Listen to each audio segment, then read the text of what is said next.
Question क्या है? जैसे हम दूसरे बच्चों को देखते हैं जो हमसे मतलब बढ़िया है पढ़ने में, तो फिर मतलब हमारा मन करता है कि ये लोग इतने बढ़िया है और हम अभी यहीं पे मतलब कि मतलब 10th क्लास में आ गए तब भी हमारी मैथ इतनी नहीं स्ट्रांग है। बेसिकली बेसिकली आपका क्वेश्चन ये है कि आप क्लास में जब किसी और बच्चे को अच्छे नंबर आते हैं या किसी कोई बच्चा तेज है, उसको देख करके अपने मन में खराब सा महसूस होता है और उससे पढ़ाई भी नहीं होती, बिकॉज मन उदास हो जाता है। ये इसको मैं कहूंगा, जो स्ट्रक्चर है, स्कूलिंग का स्ट्रक्चर है, ये उसकी बीमारी है। बिकॉज आज एक मैम मुझसे पूछ रही थी कि सर मैं अपने बच्चे को स्कूल भेजू कि नहीं भेजू, छोटा बच्चा है उनका। मैंने कहा मैं तो नॉर्मल स्कूल में नहीं भेजना चाहता अपने बच्चे को, भेजता भी नहीं, क्योंकि नॉर्मल स्कूल में बोलती है क्यों टीचर मारेगी इसलिए। मैंने कहा नहीं, जब 30 बच्चे इकट्ठे रहेंगे और उसमें से 4 बच्चे पूरी मेहनत कर रहे हैं, एक बच्चे को 90% आया, एक को 70, एक को 30, एक को 20, और टीचर किसको प्यार करेगी? 90 वाले को। 70 वाला भी इस बात से खुश हो जाएगा चलो बाकी दो मेरे नीचे है। तो ये जो टीचर के प्यार कम होने से इनको जो फीलिंग आएगी, इसको हम लोग बोलते हैं, आपको याद है पहले हमने पढ़ा था, रिलेटिव डेप्रीवेशन।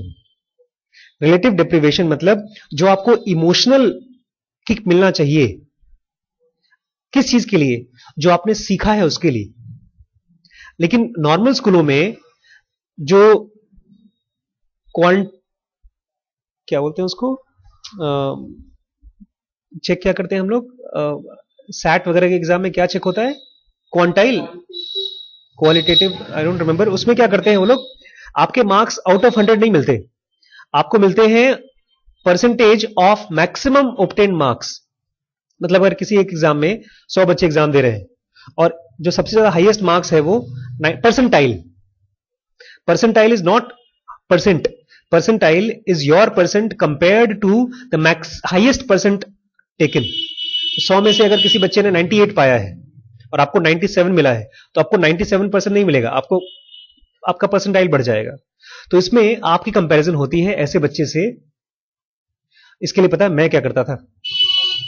स्कूल में तो मैं कुछ नहीं कर पाता था, लेकिन जब बड़ा हुआ और जब मैंने किताबें पढ़ना शुरू की, तब मैंने देखना शुरू किया बहुत ध्यान से कि जिस बच्चे से मैं चिढ़ता हूं उसकी जानकारी है कितनी।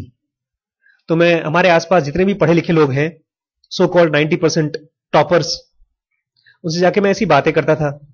और मान लो किसी एक टॉपिक पर मैंने किताब पढ़ी और मैं उसी टॉपिक पर उससे बात कर रहा हूं, तो वो आंसर कहां से दे रहा है? सिस्टम 1 से। और मेरे सवाल कहां से आ रहे हैं? सिस्टम 2 से। तब मुझे मालूम पड़ता था भाई साहब इनकी जानकारी जो है वो सतही है। और जो नंबर मिले थे वो तो उस समय का प्रैक्टिस था।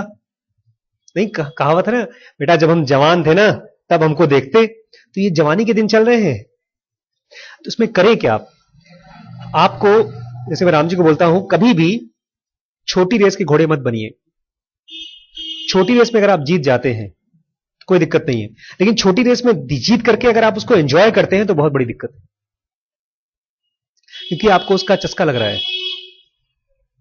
जैसे अगर मेरे पास कोई आके बताता है कि भैया आज का दिन बहुत अच्छा गया, आज हमने 5,000 रुपए कैश जीते, मतलब कमाए, तो मुझे बहुत खुशी नहीं होती। खुशी होनी चाहिए, आमतौर पर खुशी होगी भाई, बट मैं उससे खुश नहीं होता। तो अगर आप चाहते हैं कि आपको बाकी बच्चों से कंपैरिजन में दुख ना हो, तो आपको एक उल्टा पासा खेलना पड़ेगा। जो आपके नीचे बच्चे हैं उनसे जब आपको अच्छे नंबर मिलते हैं तो उसमें आप खुश ना हो। बेसिकली अगर आप दुखी नहीं होना चाहते तो आपको अपनी खुशी रोकनी पड़ेगी। और उसका तरीका क्या है कि मेरे जो नंबर आए हैं वो किस्मत से आए हैं, मेरी मेहनत से नहीं आए। जब ये बात बार बार बार बार बार बार आपके दिमाग में बैठ जाएगी कि मेरे नंबर किस्मत से आए हैं, मेरी मेहनत से नहीं आए, तो जिसको 98% आए उसको किससे आए? किस्मत से आए। मेहनत वो भी कर रहा है, मेहनत मैं भी कर रहा हूं। एक आदमी पैदा हो गया अमेरिका में, एक आदमी पैदा हो गया इंडिया में। तो हमारी किस्मत है कि हम इंडिया में पैदा हुए। इसको वॉरेन बफेट पता है क्या बोलते थे? Ovarian lottery. ओवेरियन लॉटरी मतलब बोलते हैं, अगर मेरी मां इंडिया के या अफ्रीका के किसी गांव में होती तो मैं अमेरिका का इतना बड़ा इन्वेस्टर नहीं हो पाता। तो ये उस बंदे की लॉटरी है, ये उसकी काबिलियत नहीं है। और लॉटरी का, किस्मत का आप कोई कंपटीशन नहीं है। आप समझ रहे हैं? The moment you consider it as luck, all your distraction goes away, everybody is on the same level. In fact इसीलिए एक बच्चे ने मुझसे सवाल पूछा है कि सर किस्मत को कैसे जीते। ये यानी उसने सवाल पूछा है जो मैंने बोर्ड पर लिखा है ना, hard work is never the cause of real success. तो उसमें लड़ाई कर रहे थे कुछ बच्चे, सब मेहनत से होता है, बट नीचे लिखा था मैंने hard work is the result of ability, opportunity and luck. तो लक से उनको दिक्कत हो गई, किस्मत से सब नहीं। The secret behind the word luck is not to become passive. Secret is the moment you consider your success as luck, you become egoless, घमंड खत्म हो जाता है। And second, the moment you consider your bad news as bad luck, you become peaceful. देखिए, मेरा बेटा मान लीजिए मेरे साथ जा रहा है और एक्सीडेंट हो गया, भगवान अगर उसको कुछ हो गया हो, मर गया हो, मेरी वजह से अगर एक्सीडेंट हुआ और मरा तो मुझे गिल्ट होगा, वो जिंदगी भर रहेगा। लेकिन अगर ये मैं कोई मुझे बता देता नहीं नहीं उसकी किस्मत था, वो मर गया, तब मेरे जो गिल्ट है खत्म हो जाएगा। कौन सी पिक्चर थी, तलाश।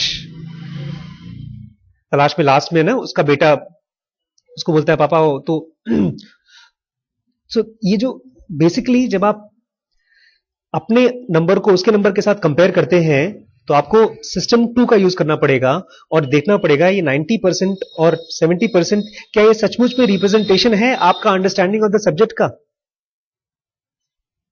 नहीं है। एक बच्चे को अगर 70% मिलता है और एक को 90% मिलता है तो आप सचमुच में कह सकते हैं कि कौन सा बच्चा कितना समझ में आया किसी को?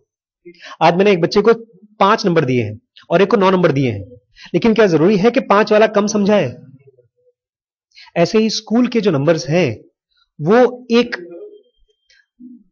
ऐसा नहीं डांट मारते हैं, उसका जाके 0 में सेंटर पे लग गया और वो बार बार लग रहा है, लेकिन 100 बार लगने के बावजूद इसका मतलब ये नहीं कि वो 100 बार लगेगा। और मोर ओवर क्या उसकी इतनी वैल्यू है? फ्रैंकली देखेंगे तो आप रियल लाइफ में उसकी कोई वैल्यू नहीं है। एक छोटा सा एक चुटकुला बताता हूं, हाँ इसको आप यूज भी कर सकते हैं as a technique of mind, मैं इसको यूज करता था बहुत। एक आदमी तीर चलाता था और उसके तीर हमेशा निशाने पे 90% निशाने पे लगते थे। उसको न्यूज आई कि फला फला गांव में एक आदमी ऐसा है कि उसका एक भी तीर निशाने से चूकता ही नहीं, 100 में से 100 तीर निशाने पे जाते हैं।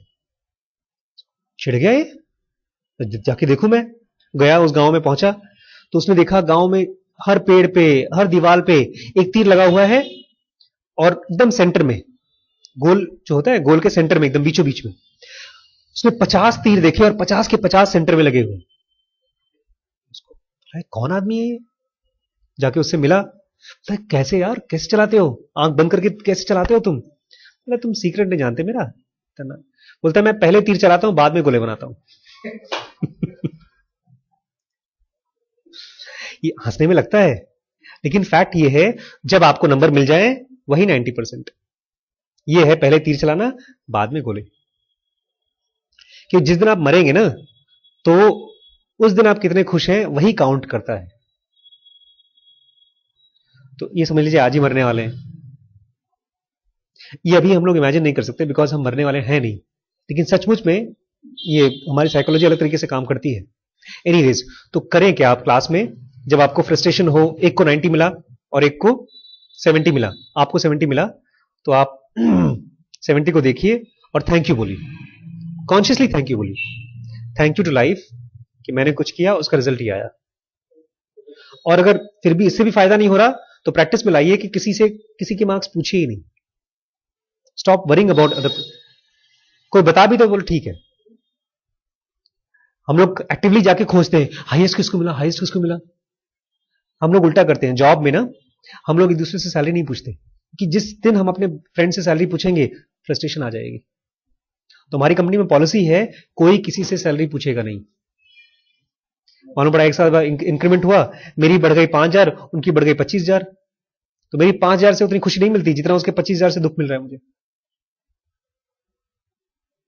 So stop. स्लोली आपको पता ही नहीं चलना चाहिए क्लास में कौन तेज लड़का है कौन कमजोर लड़का है। खाली एक ही लड़के के बारे में जानिए, अपनी गर्लफ्रेंड के बारे में।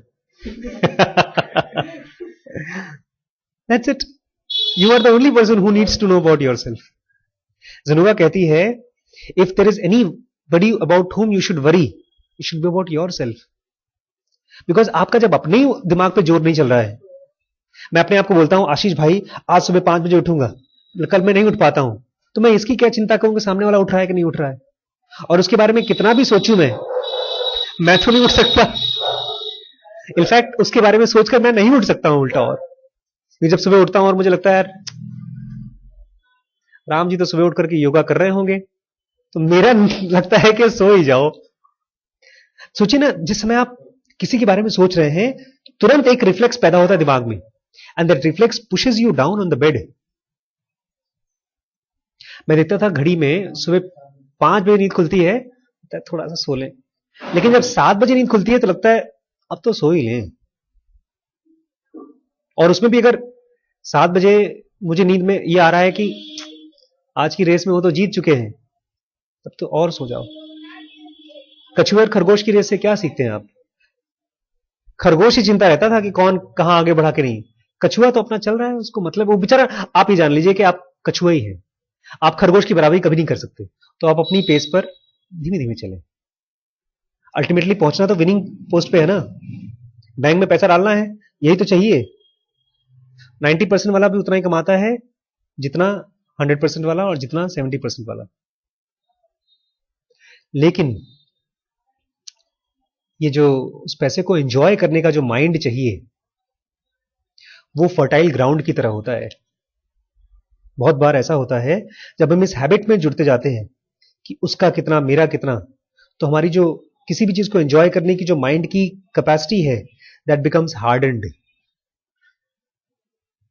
मतलब आप सुबह उठेंगे और एक वॉक पर जाएंगे, ठंडी हवा, चिड़िया की चू चू आपको सुनाई नहीं देगी, क्योंकि दिमाग में क्या चल रहा है, उसके इतने थे, उसके इतने थे, उसके इतने थे। जबकि रियल लाइफ के जो जॉयज हैं वो छोटे छोटे जॉयज हैं। आज टिक्की खा ली, अच्छा लग गया, आज बारिश होने वाली है, उसकी सौंधी सौंधी खुशबू, वो जॉय एंजॉयमेंट है। नंबर तो आते हैं साल के अंत में, कहते हैं सैलरी महीने के अंत में आती है, नंबर साल के अंत में आते हैं, और इन्हीं दोनों के चक्कर में हम पूरी जिंदगी खत्म कर देते हैं। लेकिन आपका घर का जो खाना है वो तो रोज ही आता है, उसको एंजॉय करिए। एक लड़का था, उसके बारे में बताओ, मैं लाइसेंस बनवाने गया था चेन्नई में, रिम्पी का, तो बोलती है मेरे 2 बच्चे हैं, बड़ा वाला तो बड़ा अच्छा है पढ़ने में, छोटा वाला एकदम केयरलेस है। अच्छा, केयरलेस मतलब क्यों उसको आप केयरलेस बोलती हैं? नहीं, बड़ा वाला तो हमेशा पढ़ता है और उसके अगर एक भी नंबर कम आ जाते हैं तो बहुत चिंतित होता है, लेकिन छोटा वाला वो फेल भी हो जाए तो भी उसको चिंता नहीं होती। अच्छा, बोलती है लेकिन एक दिन क्या हुआ, फेल हो गया, तो सब लोग घर वाले चिल्ला रहे थे उसको, फेल हो गया तो क्या करेगा क्या नहीं करेगा।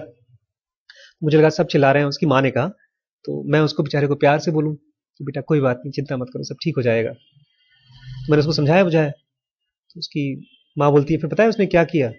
बोला मम्मी यहाँ आओ, तुम ही एक समझदार हो, बाकी सब बेवकूफ है।